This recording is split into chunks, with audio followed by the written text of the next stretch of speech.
네, 바로 이어서 다음 주제를 소개시켜 드리겠습니다. 한 명 이상의 멤버들과 일을 하게 된다면, 그리고 팀의 성장에 따라 점점 멤버들이 늘어난다면 이 고민은 안 해볼 수가 없을 텐데요. 조직 문화, 그 허와 실이라는 주제로 조직 문화의 진심이신 세 분을 모시고 대화 나눠보겠습니다. 모더레이터를 맡아주실 강원창조경제혁신센터의 이기대 센터장님, 패널로 함께해 주실 백패커 아이디어스의 김동화 대표님, 우한형제들의 안현주 실장님을 소개합니다. 박수로 환영해 주세요. 안녕하세요. 스타트업들 이야기라면 항상 조직 문화가 나오죠.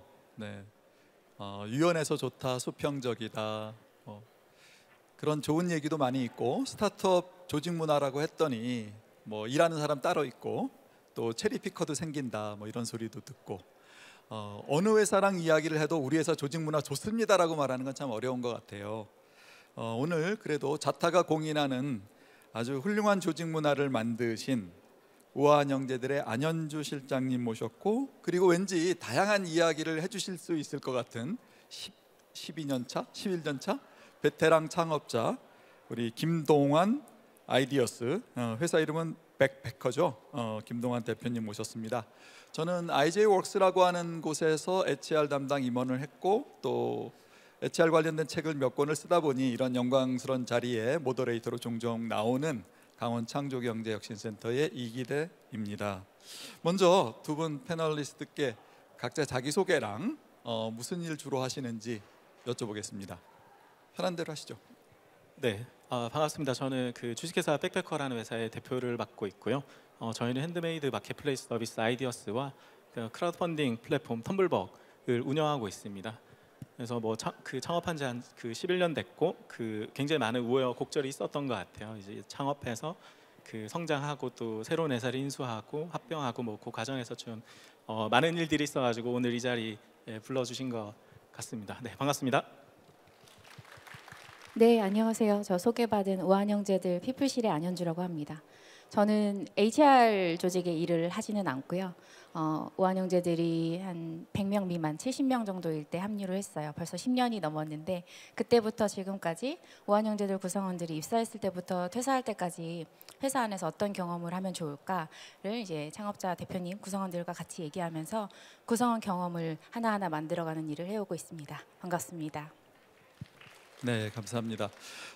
본격 토론 들어가려면 아무래도 용어 정리를 한번 해야 될 것 같아요. 두 분은 조직 문화란 무엇인가, 무엇을 말하는가, 어디서부터 어디까지인가 나름대로 생각하시는 부분이 있을 것 같아서 부탁드릴게요. 연주 실장님부터. 네, 제가 조금 전에 소개를 할 때도 구성원 경험을 만들어 나가고 있다라고 말씀을 드렸는데요. 저는 조직 문화를 구성원 경험의 합이다라고 얘기를 합니다. 그래서 조직 문화는 어떤 선언에 있는 게 아니라, 그리고 창업자의 마음에 있는 게 아니라, 뭐 우리가 이렇게 하겠다라고 해도 결국은 구성원들이 어떤 경험을 매일매일 하면서 일을 하는가인 것 같은데요.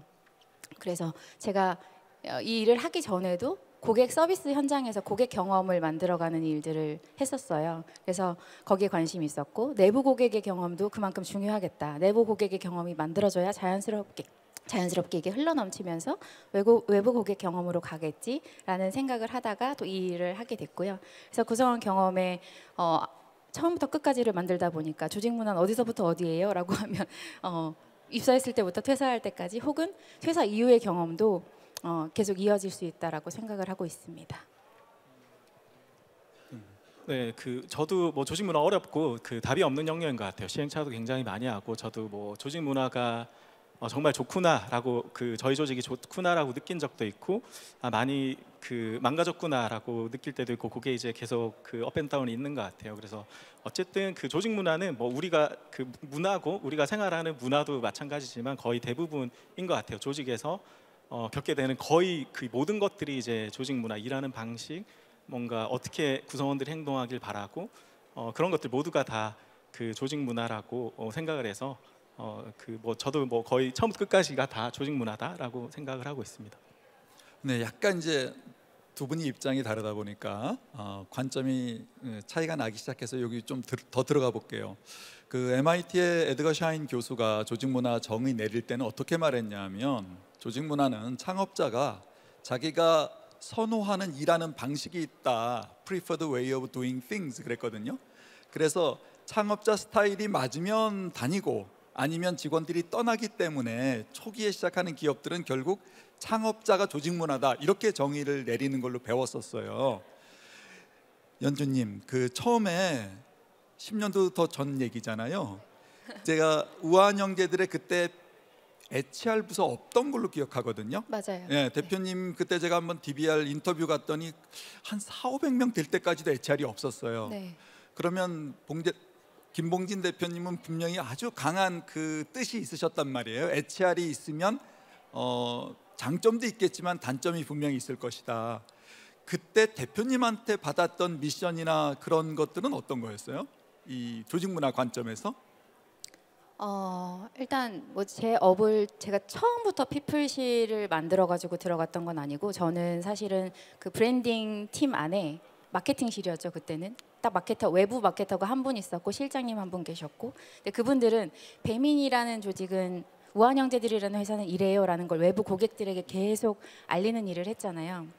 전 반대로 그걸 구성원들에게 커뮤니케이션 하는 일을 해줬으면 좋겠다. 우리가 이게 왜 중요한지를 그러니까 어디 써붙여놓고 명문화하는 것도 물론 중요한데 물어볼 때마다 계속 얘기하고 토의하고 알려주고 고민을 들어주고 심지어는 우리도 생각하지 못했던 것들이 구성원들의 질문에서 나올 수도 있으니까 계속 자주 차 마시고 밥 먹고 하면서 이야기를 나눠주세요 였어요. 그래서 고객이 찾아오기도 전에 구성원들이 저 이게 힘든데요, 이게 고민돼요 라고 찾아오기도 전에 계속 구성원들을 관찰하고 살피면서, 근데 관찰하고 살피는데 그 전제가 애정을 가지고 해요.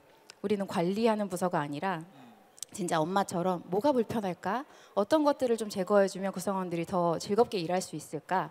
몰입해서 일할 수 있을까를 계속 관찰해달라는 얘기를 하셔서 저한테 주신 미션이 연주님은 하루에 2번 이상은 엉덩이를 떼고 구성원들을 살펴보러 다녀야 된다 였어요. 근데 이제 뭐 아무것도 없이 살펴볼 수 없으니까 어떤 계기를 만드는 거죠. 얘기 나누기 좋은 계기. 그게 이제 뭐 그 사람의 입사 때도 물론 있겠지만 어떤 입사 기념일 같은 그런 때에 그 계기에 이제 티타임 같은 것들을 하면서 평상시에 대화를 많이 나누면서 꼭 문제가 만들어지기 전에도 얘기를 많이 나눈 일을 했고, 그러다가 발견된 것들을 이거는 한 명이 아니라 조금 여러 명들이 많이 얘기하는데 이건 조금 어떻게 시스템으로 해결해 볼까요?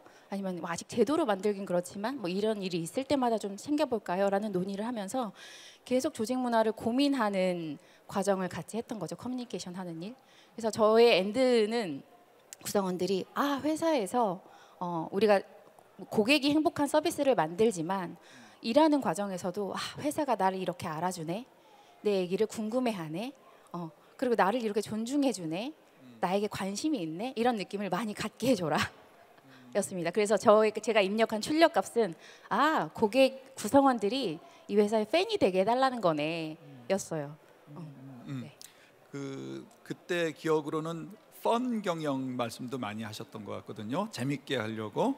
그런데 이게 다른 스타트업들은 수평 조직, 뭐 유연한 빠른 의사결정 이런 이야기할 때, 소통 이야기할 때 우아한 형제들은 뜻밖에도 그 수평 사람은 수평인데 업무는 수직이다, 뭐 그런 얘기도 있지 않았어요? 네, 좀 맞아요. 달랐죠? 네. 그래서 지금 최근 2017년 정도에는 뭐 일하는 방식이 11가지 해가지고 명문화되긴 했지만 그 전에는 그런 것들이 아주 뭐 구체적으로 적혀져 있지는 않았거든요. 근데 펀 경영을 완전히 지향한다 그런 건 아니었고, 저희가 이제 배달의 민족이라는 서비스를 만들 때 다른 배달 어플과의 차별점을 두는 게 어떤 거냐 하면 저희 좀 브랜딩을 재미있게 잘하잖아요. 근데 그 브랜딩의 방식에도 그냥 너무 막 멋있으려고 하지 않고 우리의 정체성에 맞게 약간 B급으로, 하지만 B급이 제품도 B급이면 안 돼. 제품은 굉장히 진지하게 만들지만 이걸 커뮤니케이션 할 때는 좀 위트 있으면 사람들이 더 좋아하잖아. 이거를 내부에도 똑같이 가져온 거라고 보시면 될 것 같아요. 그래서 맞아요. 구성원들한테도 일에 대해서는 굉장히 진지하게 얘기하지만 중간중간 아주 사소하게 그냥 웃을거리들을 계속 만들어주는 거예요. 이걸 연주님이 답변하실 수 있는 위치인지는 모르겠는데, 그냥 제 가설 중에 하나가, 그 당시 우리가 이제 그 딜리버리 그 사업을 하실 때 언론에서는 소상공인들한테 수수료 받는 얘기를 계속 했었거든요. 네. 그래서 직원들이 조금 속상하고 힘들었다는 얘기도 들은 적이 있어요. 네. 그거랑 네. 이 우리 우영이 지향했던 펀 경영 내지는 이렇게 직원들을 즐겁게 해주자 이런 게 연결이 되나요? 그거랑 어떻게 연결을 해볼 수 있을까요? 아니 그러니까 직원들이 가라앉지 않게 네. 대표님은 외부에서는 어쨌든 간에 우리는 재밌게 일하자 뭐 이런 음. 분위기가 있었나요? 그렇지는 않았어요. 그거하고는 이제 상관이 우리가 없군요. 추구하는 것 자체가 재미있었던 건 아니고, 그러니까 일을 하는 과정에서 사실은 재미가 진짜 웃기다고 재밌는 게 아니잖아요. 일의 재미를 느낀다는 포인트는 진짜 사람들이 내 의견을 귀 기울여 줄 때 막 내가 막 눈치 보지 않고 내 아이디어를 막 자유롭게 말할 수 있을 때, 그리고 그게 네가 뭘 알아가 아니라 약간 고려되고 반영이 될 때 사실 재밌는 거잖아요. 그런 것들을 추구했던 거지. 근데 그게 겉으로 보여질 때는 얘네는 맨날 하하호호 이벤트하고 뭐 선물 주고 이러네라고 보여질 수 있을지는 몰라도 내부 구성원들은 그 재미가 단순히 그런 재미를 말하지 않는다는 거를 알고 있죠. 네. 그렇군요. 동환 대표님께 좀 여쭤볼게요. 그동안 한 10년 하셨으면 10년 넘게 하셨으면 조직 문화가 꾸준히 유지가 됐나요? 그 처음에는 이제 그 제가 창업했고 그 코파운더 한 명이랑 창업했고, 그 비슷한 결국 초기에 합류하는 그 사람들은 비슷한 것 같아요. 뭐 저랑 생각하는 그 가치관이나 뭐 일하는 방식 이런 게 어떻게 보면 이제 비슷한 사람들이 모일 수밖에 없어가지고 그 초기에는 굉장히 잘 유지됐던 것 같아요. 한 5명. 저희도 뭐 초반에는 막 인정 못 받던 서비스라 그 5명 있을 때 막 45억이라는 굉장히 큰 투자 받고, 그때는 뭐 말 안 해도 알고 이제 뭐 다 그 너무나 그 일하는 방식도 비슷하고 그랬던 것 같은데, 그게 이제 한 30명 뭐 이 정도까지 유지되는 것 같아요. 50명 유지되는 것 같고, 그게 근데 100명이 넘어가고 막 200명이 넘어가고 300명이 넘어가면서 고려해야 될 것들이 굉장히 또 많아지고, 또 완전 다른 그 생각을 가지고 있는 분들과 함께 일해야 되고, 그러면서 좀 계속 변해왔던 것 같아요, 조직 문화가. 그러면 아까 제가 그 말했던 에드거 샤인 교수의 창업자의 스타일이 조직 문화라는 가설은 앞부분은 대충 맞았던 거네요. 비슷한 사람들끼리. 네네, 맞았고 지금도 뭐 어떻게 보면 유효하다고 봐요. 저는 어쨌든 창업자고 그 창업자로서 또한 10년 이상을 그 회사를 운영해 왔으니까, 그리고 저희도 그 시행착오 중에는 막 그 다른 데서 좋다고 하는 것들을 또 사람들이 원하고 그런 문화들을, 그래서 나는 뭐 저 방식이 아니지만 뭐 다른 데서 좋다고 하니까 뭐 시행해봤던 것들이 많은데, 결국은 제가 불편하거든요. 그 일하는 방식이나 뭐 그런 게 이제 제가 불편하니까 그 잘 온전히 녹아들기 힘들었던 것 같아요. 혹시 그 지난 10년 동안에 조직 문화에서 결정적으로 방향을 선회하거나 하는 그런 일이 있었나요? 지금 있죠. 지금 이제 조직 지금 문화 이제 2.0이라고 조직 문화를 이제 개편하고 있어가지고. 그게 네. 직원 숫자가 많아지면서 일어난 일인가요? 직원 숫자가 많아지고, 예전에는 그 한 100명 이하일 때는 그 또 다 모여서 일하던 시절이라 가지고 뭐 서로 이제 다 알고 뭐 어떻게 누가 이름도 알고 얼굴도 알고 무슨 일 하는지 그런 것들을 잘 알았고, 근데 어쨌든 그 팬데믹이라는 기간이 있었고, 그때는 저희도 거의 전면 재택에 가깝게 이제 일을 했고, 지금은 다시 모여서 일하고 있거든요. 그래서 그 2년간 이제 거의 전면 재택에 가깝게 이제 일하면서 다시 모였을 때 좀 그 생각들이 많이 달랐던 것 같아요. 네, 그래서 그걸 이제 최근에 다시 모여서 일하고 있고, 그래서 이제 그 일하는 방식이나 뭐 이런 것들을 좀 그 통일하기 위해서 이 조직 문화 2.0 뭐 이런 개편 작업들을 하고 있습니다. 그러니까 우리가 시도했던 게 특별히 결과가 안 좋아서가 아니고 중간에 재택이라는 기간이 너무 길다 보니까 다시 한번 마음을 모으는 뭐 그런 작업이 있는 건가요, 지금은? 재택도 있었고 그때는 또 뭐 거의 호황기였죠. 네. 돈이 넘칠 때. 네, 그죠. 그래서 사실 그 조직 문화보다는 당장의 비즈니스 성과를 훨씬 더 가중치를 많이 뒀던 것 같아요. 당장의 비즈니스가 성장이 필요하면 뭐 채용도 하고 뭐 본격적으로 또 사업을 해야 되니까 그런 것들 훨씬 더 가중치가 있었고, 최근에는 좀 다시 돌아보는 게 되는 것 같아요. 그렇게 했을 때 결국 뭐 가치관이나 일하는 방식이 그게 뭐 옳고 그런 건 아니에요. 정답이 있는 영역은 아니거든요, 문화가. 근데 어쨌든 그게 다를 경우에는 그 뭐 1 더하기 1이 2가 돼야 되는데, 다를 경우에는 막 1 더하기 1이 뭐 0.5가 되는 경우도 있고 하니까 그런 부분들을 최근에 많이 고민하는 것 같아요. 답변 듣다가 궁금해진 게 하나 있는데, 정말 조직 문화가 두 분 다 여쭤보는 거예요. 그 호경기 때와 불경기 때, 내지는 100명일 때와 지금 뭐 우형은 뭐 1,000명이 넘잖아요. 2,000명이 넘잖아요. 그렇게 이제 상황이 달라질 때 이게 물론 조직 문화가 어떻게 변하니 이렇게 말하면 할 말은 없지만 조직 문화를 구성하는 그 요건들은 되게 많이 있을 거란 말이에요. 예전 같으면 뭐 점심값을 한도를 안 정해도 됐는데 몇십 명 있을 때는 뭐 조금 지나면 뭐 그거에 대해서 되게 막 선을 넘는 친구들이 막 늘어나고 그런 일도 생기니까 과연 그렇게 구체적으로 조직 문화를 구성하는 그 요소들을 갖다가 바꿔줘야 되거나 아니면 조직 문화 자체의 방향이 바뀌거나 이런 일이 혹시 생기나요? 그러니까 호경기 불경기를 먼저 여쭤볼게요. 경기가 지금 옛날에 좋다가 지금 나빠졌어. 지금 상황에서 연주님 혹시 답변하실 수 있으세요? 저는 이 답변을 하기 전에 좀 제가 이 일을 계속 하면서 많은 조직 문화를 만드는 대표님들이나 이제 실무자분들을 만나잖아요. 그때 이분이 조직 문화를 어떻게 정의하고 있는 걸까가 제일 궁금한 것 같아요. 조직 문화를 많은 분들이 복지 제도라고 정의하기 시작하면 이게 좀 답이 없거든요. 돈이 있어야 하는 일이고 돈이 많을수록 더 좋은 복지, 좋은 문화를 만들 수 있다라고 결론이 나기 때문에 그럼 반대로 우린 돈이 없어서 아직 못해가 되는 거잖아요. 근데 뭐 우한 형제들이 막 엄청 계속 좀 성장을 했었으니까 그리고 어쨌든 조직 문화 활동을 하는데 돈이 필요하다고 하면 지원들이 있었으니까 제가 이 말을 하는 게 얼마나 설득력이 있을지는 모르겠지만 사실 우영이 최초로 무언가를 시도하고 고민하고 했을 때 항상 회사는 적자였어요. 돈이 없었어요. 그래서 저희도 당장 돈을 들이지 않고 할 수 있는 게 뭘까가 되게 중요한 거고 설령 돈을 투입해서 해야 되는 복지라고 해도 이거는 많은 HR 하시는 분들이 공감하실 거예요. 한번 시작하면 멈출 수 없거든요. 줬다 뺏는 게 제일 나쁘다라는 말들을 다들 하시거든요. 그렇다면 그런 관점에서 인원이 늘어남에 따라서 돈이 계속 들어가야 되는 거는 훨씬 더 고려하고 선택하기가 힘들다는 거죠. 그래서 저희가 했던 뭐 대표적인 제도 같은 것들이 예를 들면 아주 회사가 초창기 때 진짜 다 바쁘죠. 지금처럼 뭐 휴가를 마음껏 쓴다거나 뭔가 보상을 할 수 있는 게 아무것도 없어요. 그리고 우리는 당장 언제쯤 쉴 수 있겠다라는 약속도 할 수 없어요. 당장 내일 회사가 어떻게 될지도 모르니까. 그럴 때 구성원들이 좀 지치지 않고 번아웃 되지 않고 리프레시 할 수 있는 게 뭘까? 다른 회사들처럼 뭐 수요일에 조금 일찍 끝내주면 좋을까? 막 이런 고민들을 엄청 치열하게 하다가 아까 말한 것처럼 제가 구성원들을 계속 만나러 다니잖아요. 근데 한 분이 오늘 딸 생일인데 못 가고 있다. 본인은 일은 끝나셨어요. 내일 하면 돼. 근데 다른 분들이 다 야근하고 있어서 오늘 제가 딸 생일이라 먼저 가보겠습니다라고 말을 할 수 있는 분위기가 아니다 라는 얘기를 하셔서 이거를 이제 바로 대표님하고 얘기를 했어요. 그랬더니 너무 잘 됐다. 우리가 뭐 하루에 일주일에 한 번씩 휴가 이런 것들을 줄 수는 없지만 그런 아주 특별한 몇 날 며칠이죠.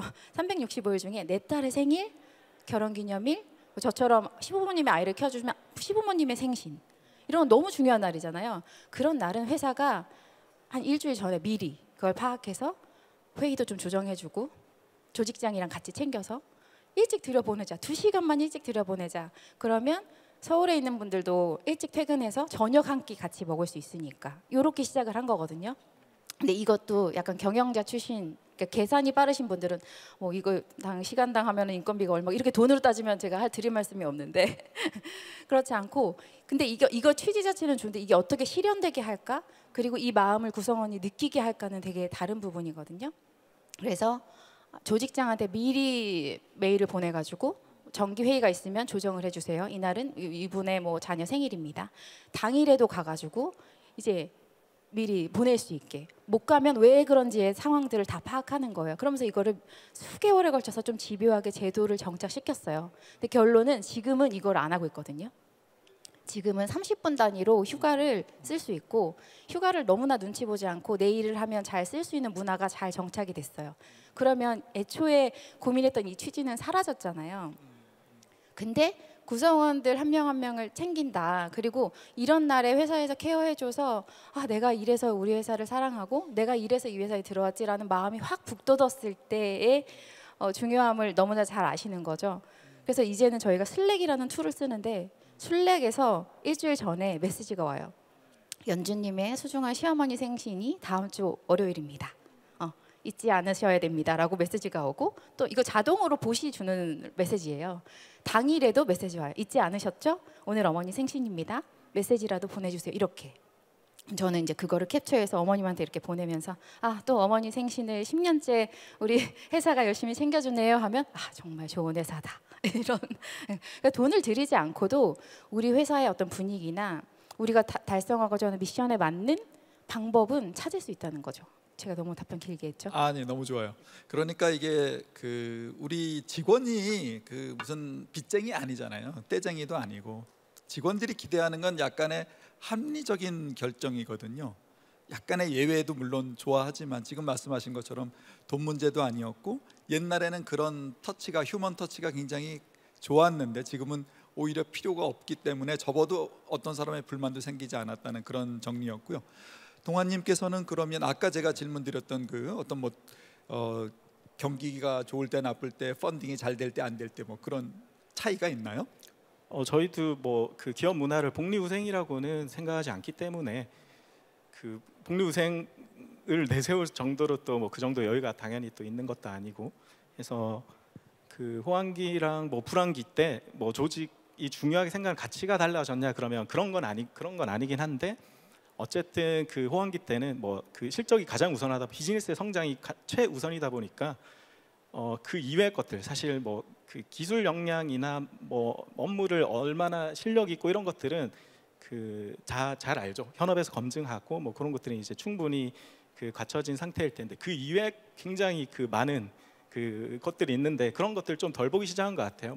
그 면접도 인터뷰도 예전에는 이제 또 제가 최종 면접 다 들어가서 정답이 없는 질문들을 많이 던지는데 이런 거 얼마가 있으면 풍족하시겠어요? 이런 완전 정답이 없지만 뭔가 가치관을 알 수는 있는, 그렇죠. 정답이 네. 얼마가 있으면 행복하시겠어요? 어떤 분들은 나는 100만 원만 있어도 행복하고, 어떤 분들은 100억 있어야 행복할 것 같다. 그러면 그 100억 있으면 뭐 하실 거예요? 이런 것들 많이 물어보고, 그리고 커리어 이외에 뭔가 하고 싶은 거, 미래의 목표 말하라 하면 커리어 성장해서 최고의 뭔가 전문가가 되고 그런 거 말씀하시는데, 그거 말고 커리어 말고 인생에서 가장 중요한 거 뭐냐, 뭘 하고 싶냐, 그런 것도 이제 정답은 사실 없어요. 그런 질문들을 많이 하고 거기서 이제 그 사람에 대한 가치관을 많이 파악했었는데, 그런 질문들이 사실 최근에는 없어졌을 거예요. 이런 질문 왜 하냐 이제 HR에서는 하기 시작하면서 그거보다 훨씬 더 이제 실무적인 역량에 많이 초점을 맞췄던 게 조금 호황기고, 그거에 대한 이점도 있는 것 같아요. 확실히 이제 그 전문성을 갖추신 분들이 그 당시 많이 또 사업을 성장하는 데 많이 도움을 줬던 것은 사실이고, 다만 그게 또 장기적으로 한 방향으로 가려면은 또 그 다양한 생각들을 가진 분들을 묶어주는 게 있는데, 그게 또 조직 문화라고 생각하고 최근에 저희가 또 그런 걸 많이 강조하고 있는 것 같아요. 계속 진화하고 있군요. 조직 문화, 그러니까 스타트업의 조직 문화를 얘기하게 되면 당연히 미국 실리콘밸리 얘기가 안 나올 수가 없는데, 실리콘밸리에 있는 회사들이 미국 중동부에 있는 제조업체랑 다르거든요. 조직 문화 자체가. 중동부만 해도 그 보스 위계가 되게 칼 같고 거기 그냥 내보낼 수도 있잖아요. 해고가 가능하니까. 그런데 이제 실리콘밸리의 모습은 우리나라 스타트업과 더 유사하다는 거죠. 오히려 자기 나라의 제조업체랑 비슷한 게 아니고. 그래서 저는 이 뿌리가, 조직 문화 얘기가 스타트업에서 생기게 된 가장 이제 첫 번째 이유는 엔지니어들을 갖다가 확보하는 데서 오는 어려움이 있었기 때문이에요. 그래서 지금 이제 과연 우리가 이 조직 문화로 인해서 어떤 걸 얻을 수 있는가. 요즘은 좀 그렇지만 예전에는 직원 채용이 너무 어려워가지고. 자, 질문 들어갈게요. 조직 문화를 우리가 좋게 유지해야 될 실익이 직원들을 해피하게 해주는 걸 떠나서 채용과 직원 유지에 가까워요? 아니면 직원들이 더 신나게 일을 해서 좋은 퍼포먼스를 올리는 데 더 치중하나요? 편하신 분.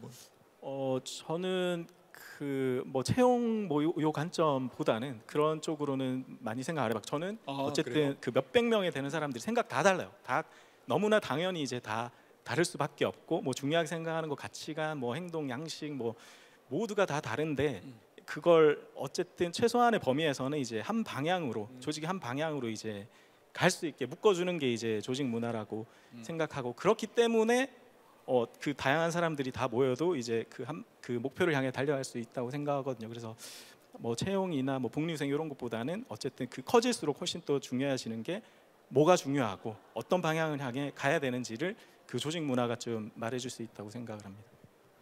네, 저는 이제 여기서도 이제 인재에 대한 정의가 다를 수 있을 텐데 인재가 정말 뭐 스펙이 좋고 이 업계에서 했던 경험이 있고 뭐 경험이 있다고 해서 다 잘하냐? 사실 그런 건 아니잖아요. 똑같은 일을 다시 해도 다른 비즈니스고 다른 플랫폼이면 또 형태가 다를 수도 있는 거고 저희는 그 인재를 이게 회사가 추구하는 가치에 얼라인이 잘 되는 인재가 좋은 인재라고 생각을 하거든요. 그래서 여기는 저희 회사 같으면 핵심 인재가 스타보다 팀워크를 되게 강조하거든요. 핵심 가치에서. 근데 나는 스타야. 스타 대접해주는 회사를 원해. 이면은 무한영재들은 힘든 거예요. 저희는 계속 팀워크 그리고 어떤 활동을 해도 팀 밍글링을 할 수 있는 걸 되게 기본으로 하거든요. 그런 것처럼 회사의 어떤 그 조직 문화가 방향이 명확할수록 구성원들을 채용할 때에도 물론 인터뷰에서 안 드러날 수 있죠. 되게 팀워크 잘하는 사람처럼 포장하고 올 수도 있잖아요. 근데 계속 일을 하는 환경에서 팀워크를 해야 좋은 사람이라고 인정받고 동료들에게 좋은 피드백을 받고 한다고 하면 그분은 언젠간 이 회사가 나랑은 힘들다. 계속 연기하면서 회사를 다닐 수는 없으니까 나가실 거고 그리고 저희는 그걸 약속했으면 그거를 경험하게끔 계속 만들어줘야 될 의무가 있는 거고 팀워크라며 결국 상 주는 거 보면은 스타 플레이어한테만 인정해주네라고 하면 거기서 이제 조직 문화와 인식의 경험의 차이가 있는 거니까요. 그런 면에서 채용에서도 중요하고 그거를 유지하고 그분이 잘 성과내는 거에서도 물론 중요하다고 생각합니다. 네, 감사합니다. 동환 대표님한테 해당되는 질문 짧게 예스노로 여쭤보고 싶은데 네. 조직 문화에 핏이 잘 안 맞는 직원이 있어요. 이 친구가 뭐 수행은 비슷해 평범해요. 네. 그러면 이런 사람을 지금 승진할 연차가 대충 되면 네. 승진을 시키시나요? 아니면 뭐 이게 질문이 이상한데 승진을 안 시키면 뭐 데리고 그 조직 문화에 좀 맞춰보라고 얘기를 하시나요? 뭐 어느 정도 수준으로 조직 문화가 중요한 건가요 지금? 네. 어렵다. 아니 실제 사례를 생각 안 해도 돼. 실제로는 쉽지 않은 것 같아요. 네. 그 역량과 막 실력과 이 조직 문화의 핏한가 이런 것들을 경중을 뭐 사실 하기가 쉽지 않아서 네, 피드백을 피드백을 합니다. 주는 네, 식으로. 피드백을 하는 식으로 조금